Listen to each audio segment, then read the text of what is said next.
November was a bad month for President Obama. First, he took a shellacking from the American people on Election Day. Then he endured a beating on his trip to Asia, failing to finalize a trade agreement with South Korea that would have increased our GDP by over $10 billion. And just last week, the president took an elbow on the basketball court and ended up with a dozen stitches to show for it. Unfortunately, as we head into December, the world seems to be getting used to the idea of President Obama taking it on the chin. Just weeks after the president's visit to the Korean Peninsula, the North Korean government has become increasingly belligerent.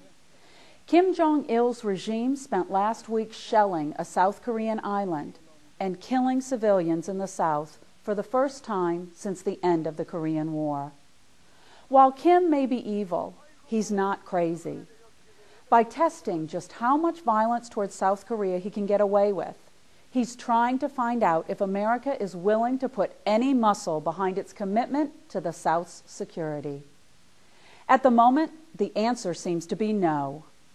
While the Koreas stand on the precipice of war, the president's foreign policy focus still remains on the new START treaty, which would reduce the nuclear arsenals of the United States and Russia. Most of the START treaty is pointless, and what isn't is dangerous. The treaty would reduce American nuclear capabilities while holding the Russians to limits they've already met. In essence, they're getting something for nothing. It would also tie a reduction in offensive weapons to a reduction in defensive capabilities, putting our capacity for missile defense in danger. But there's a bigger problem here, one that grows out of President Obama's dreams of a nuclear-free world. Russia hasn't posed a nuclear threat to the United States for decades, so the price they pay for coming to the negotiating table is virtually nothing. Yet at the same time, North Korea is defying the world because it knows that its nuclear capabilities shield it from harm.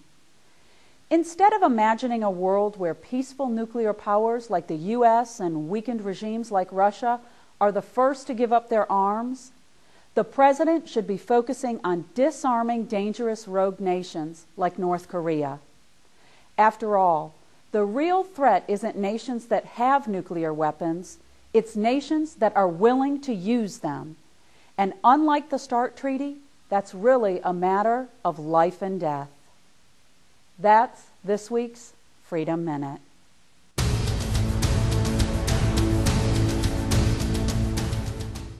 What if Congress tackled the budget crisis 15 years ago? The joint resolution is not passed. Just one vote short in 1995 and again in 1997. Since then, America's debt has climbed to a staggering $13 trillion.